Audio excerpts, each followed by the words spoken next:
Welcome to Boring Folk Tales, where stories wander softly through time and drift into dreams. Tonight's story begins on the edge of a gentle valley, where mornings arrive like whispers and the sun climbs slowly over folded green hills. There, in a small stone village, surrounded by fields of tall grass and wild thyme, people rose with the sound of roosters and the bleating of sheep. Their cottages leaned close together, their roofs patched with moss, their windows round and friendly. It was a place where nothing hurried and everything found its own calm rhythm. Among the villagers lived a shepherd boy named Elior. He was slight, with a curious gaze and a heart too large for his small frame. His task each day was simple: to lead the flock out to pasture when the sun was low and bring them home again before twilight. Yet, like many young hearts, Elior dreamed of things beyond the fields, of excitement, of laughter, of being noticed. Most days passed peacefully. The flock grazed lazily, nibbling the tender tips of grass. The boy would sit on a flat rock overlooking the valley, watching the clouds drift by. He often made up stories about them. One cloud looked like a sailing ship, another like a dragon curling in sleep. His voice, soft and playful, carried just far enough for the sheep to lift their heads, as if listening. But peace, while lovely, can grow heavy on a restless spirit. Elior would sometimes toss pebbles into the brook just to hear the splash, or whistle tunes he had half forgotten. The hours stretched long and drowsy, the air warm enough to make even the birds slow their wings. One afternoon, as the sun poured honey gold across the fields, Elior lay back on the grass and sighed. He wondered if anyone in the village ever thought of him out here. The baker kneading dough, the weaver at her loom, the children playing with hoops. Did they ever picture the shepherd boy and his quiet flock? Probably not, he decided with a small frown. That was when a playful idea crept into his mind. It was small at first, like the tickle of a breeze on the back of his neck. What if he shouted that a wolf had come? What if the people ran up the hill to help him, and then found only laughing sheep and a grinning boy? He imagined their surprise, their scolding mixed with relief, and his name on everyone's lips for a little while. He chuckled to himself. The thought felt wicked and delightful all at once. Still, for a time, he hesitated. The meadow was so calm that even his heartbeat seemed too loud. The flock shifted lazily, unconcerned. A lark spiraled upward, its song threading through the sky. Could he break that peace, even as a jest? The temptation tugged stronger than his caution. Elior stood, brushed the grass from his tunic, cupped his hands around his mouth, and let his voice ring out across the fields. "Wolf! A wolf by the brook, help me!" The echo startled even him. The words bounced from hill to hill, a bright cry in the still air. Down in the village people paused. The baker looked up from his dough, the blacksmith from his anvil. In moments, several villagers grabbed sticks and staves and began to run. Elior's heart raced, not from fear, but from a strange excitement. He watched them climb the slope, breathless and calling to one another. For an instant, he thought of confessing the trick before they arrived, but mischief held his tongue. When the villagers reached the meadow, they found only sheep munching contentedly and a boy who could not keep a straight face. Laughter spilled from him like water from a cracked jug. "There is no wolf," one of the men said, wiping his brow. Elior tried to stop giggling. "I only wanted to see if you would come," he said. "You frightened the whole village," the weaver scolded. though her voice softened as she caught her breath. "You mustn't cry, Wolf, unless you mean it, child."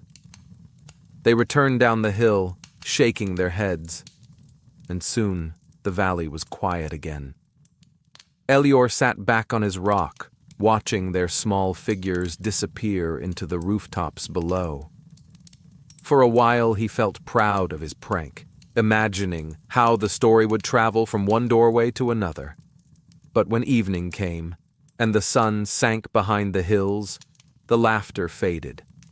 The shadows stretched long and blue, and the first stars blinked awake. Elior hugged his knees and listened to the distant murmurs of the village below. He began to wonder if perhaps he had disturbed something fragile, the easy trust that held everyone together like twine around a bundle of wheat.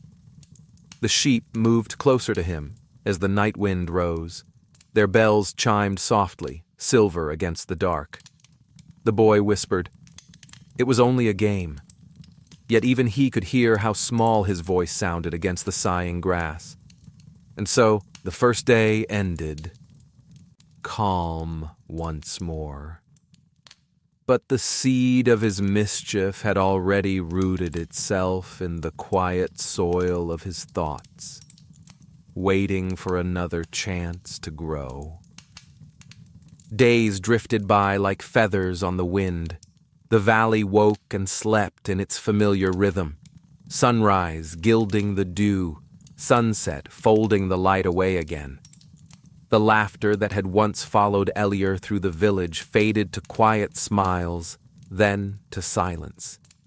He still led his sheep out each dawn, past the cottages and the slow-turning mill, following the narrow trail that wound between the hills. The flock knew the way better than he did. They moved in a patient line, hooves clicking on the stones, bells chiming faintly, like sleepy music. It should have been peaceful. It should have been enough. But for Elior, the quiet had grown heavy again. At first, he told himself that one foolish prank was behind him, that he would never repeat it. Yet, as the days grew warmer and the air hummed with bees, he found his mind wandering back to that wild, exhilarating shout. The look on the villagers' faces, startled, breathless, alive, had burned bright in his memory. Nobody looked at him now.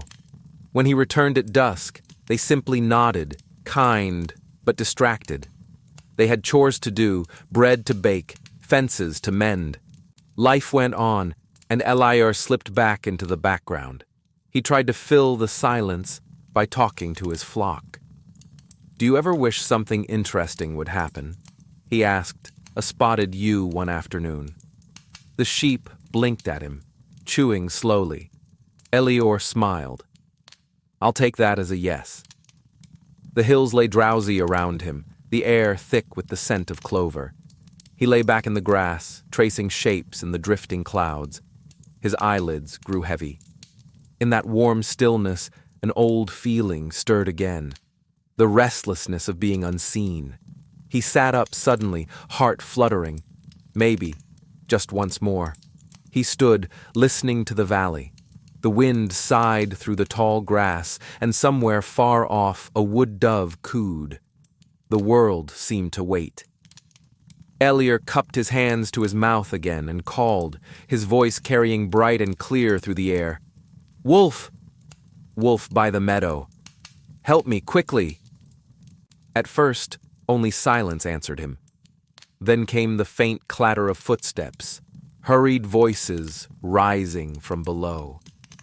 The villagers were coming again. A part of him thrilled at the sound, the same reckless joy that had filled him before. He could almost see them, the miller dropping his tools, the baker wiping flour from his hands, the old shepherd grabbing his staff. Soon they appeared on the path, faces flushed, breaths coming fast. "Where is it, boy?" the blacksmith called, scanning the grass. Elior bit his lip, trying to look serious, but laughter pressed at the corners of his mouth. "There," he said, pointing to the far ridge. "It ran that way." The villagers spread out, searching the slopes, their shouts echoing. The sheep barely looked up from grazing. Finally, as the truth dawned on them, one by one they turned back toward the boy. This time, they did not smile. The weaver's voice was quiet, but firm. "Elior, again?" He tried to explain, to make it sound like harmless fun, but his words tangled on his tongue. The baker shook his head. "You must understand, lad. We ran to save your life. That isn't a game." The villagers walked back down the path, slower this time, their disappointment hanging heavier than scolding. When their footsteps faded, Elior sat on the grass and stared after them. The thrill that had sparked in his chest was gone. He felt only an emptiness, wide and echoing. The meadow stretched endlessly before him, the sheep dotting it like drifting clouds of wool. He thought of the way the villagers' faces had changed, not angry, but weary, as if something precious had been chipped away. He lay down again, eyes tracing the sky.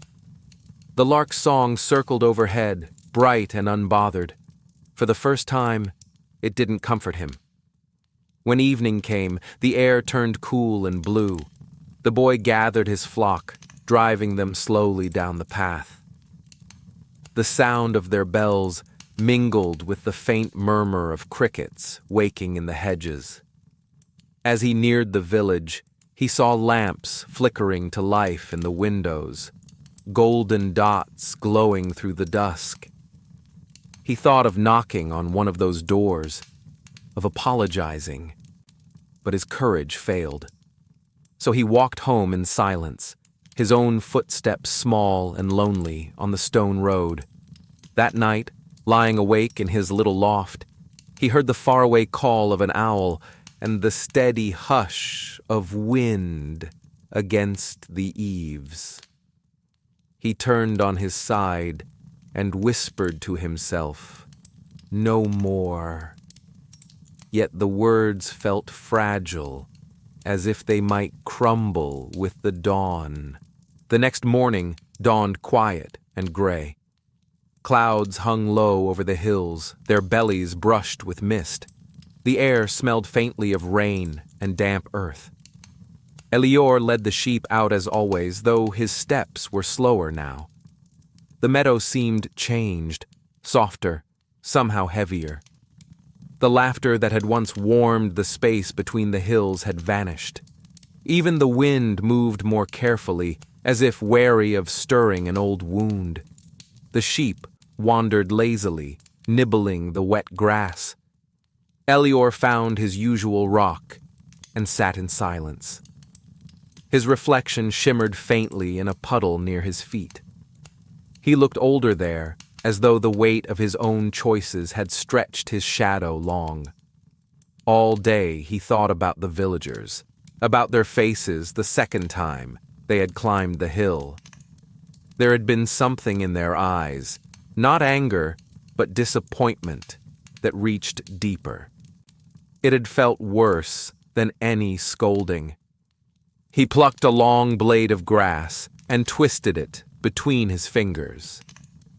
It was only a bit of fun, he murmured to the wind, but the wind said nothing back.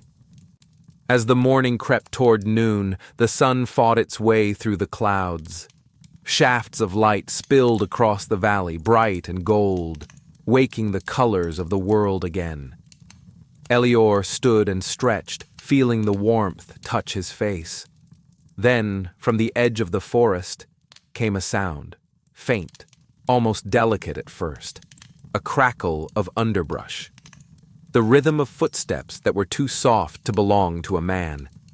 The boy's head lifted, his pulse quickening. He turned toward the sound. The forest edge rippled with shadow, and for a moment the light seemed to dim. Then 2 eyes appeared, low, narrow, gleaming like polished amber. A wolf. It was not large, not monstrous. It moved with the easy grace of something that belonged to the wild. Its fur shimmered between gray and silver as it stepped into view. It did not snarl. It only watched. Elior froze. The world around him seemed to hold its breath. Even the sheep had gone silent, ears pricked toward the forest. For a long heartbeat, neither moved. The wolf's eyes met the boy's. Not cruel, but ancient, distant, like a secret the world had forgotten to keep. Then, in a sudden blur of motion, it bounded forward. The flock scattered, bells clanging wildly. Elior's voice broke free. "Wolf! Wolf! Help me!" he shouted, the words raw and desperate. His voice carried down the valley, tumbling over the hills just as it had before. He shouted again and again until his throat burned. But this time, no footsteps answered. No figures climbed the hill. No voices called his name. He ran toward the flock, waving his arms, trying to gather them. The wolf lunged, caught a sheep by the leg, then slipped back into the trees as swiftly as it had come. The rest of the flock trembled together, wide-eyed and confused. Elior fell to his knees, breath shaking. The silence that followed was unbearable. He looked down the slope, hoping, straining to see movement. The village roofs lay still beneath the sun. Smoke rose lazily from the chimneys. No one was coming. The realization landed softly, like a stone sinking through water. They had heard him, but they did not believe. He sank into the grass, burying his face in his hands. The meadow swayed gently around him, uncaring, unchanged. A bee drifted by, and somewhere a bird began to sing again, the world returning to its calm, unhurried rhythm. When the shaking in his hands quieted, Elior stood. His eyes followed the trail of trampled grass toward the forest where the wolf had disappeared. There was no sign of it now, only the faint shimmer of light between the trees. He moved among the flock, counting them softly. One was missing. He whispered an apology to the empty space it had left. The sheep brushed against his legs as if forgiving him without words. The rest of the afternoon drifted by in slow silence. Elior sat again on his rock, the air warm and heavy around him. His mind played back every shout, every echo, every face that had turned toward him in trust, and how quickly that trust had broken. When the sun began to lower, he gathered the flock once more. His heart felt hollow, but his movements were gentle, almost reverent. He led the sheep home with care, making sure none lagged behind. As he neared the village, he could see the first lamps flickering in windows. This time, no one waited at the path. No one looked up from their doors. The evening bells rang softly, the sound warm but distant. Elior opened his mouth to speak, to call out, to tell them what had happened.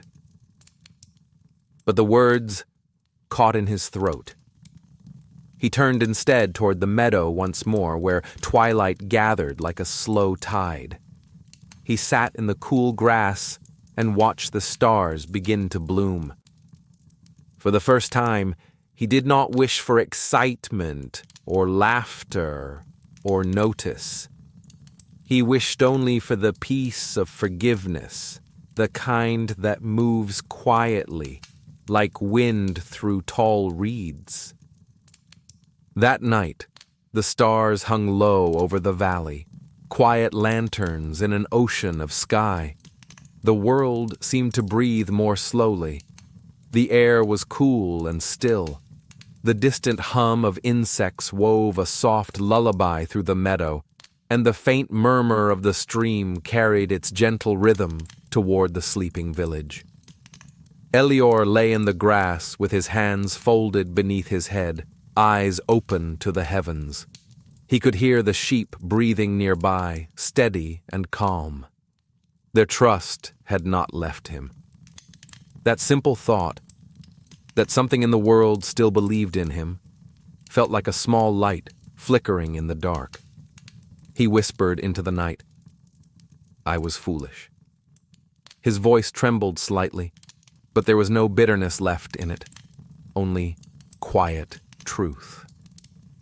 I wanted to be seen, to be important, and I forgot what it means to be trusted.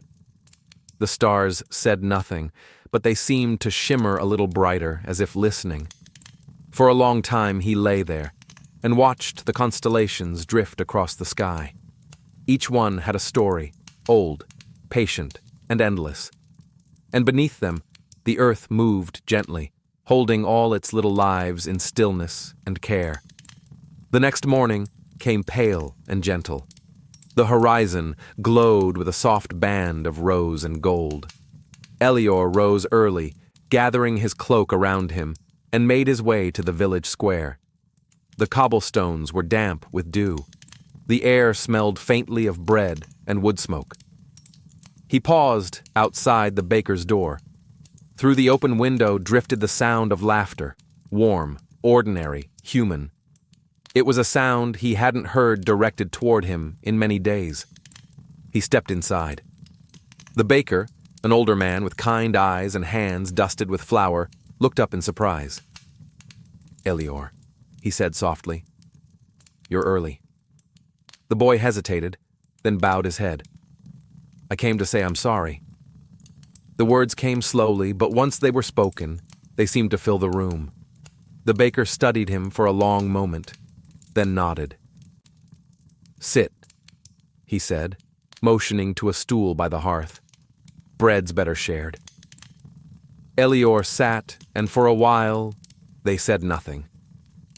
The morning sun crept across the floor, painting the stones gold. The smell of baking bread wrapped around them like warmth itself. When the loaf was done, the baker tore it in half and handed him a piece. "Trust takes time," he said simply. "But time is kind to those who mean well." The boy nodded, holding the bread in both hands as though it were something sacred. Days passed. The meadow grew green again. The sheep roamed the hills without fear, and every morning the boy went about his duties quietly. He spoke less, listened more, and watched the horizon with calm patience. Sometimes travelers passing through the valley would see him, the young shepherd sitting beneath the old oak, flute in hand, playing soft tunes that drifted on the wind. They would say the music made them feel lighter, as though the world had paused just to breathe. The villagers began to greet him again, slowly at first, then with the easy familiarity of trust rediscovered. Children waved when he passed. The baker saved him the end crust of every loaf. Even the old woman who had once scolded him the loudest smiled when their paths crossed. Elior never again shouted for help that was not needed. But when he did raise his voice, to warn of a storm or to call the flock home, it was a sound the valley listened to with care. At dusk, when the world softened into twilight, Elior would sit upon his favorite rock. He'd watch the light fade from gold to blue to silver. The hills would melt into shadow, and the first star would appear. He often thought of that day, the wolf, the fear, the silence. It no longer hurt as it once had. It had become part of the story that shaped him, like a stone smoothed by the river's patience. He whispered once, softly enough that only the night could hear, "Thank you." And the night, in its endless kindness, seemed to whisper back. As the moon climbed high above the sleeping valley, the hills shimmered in silver light.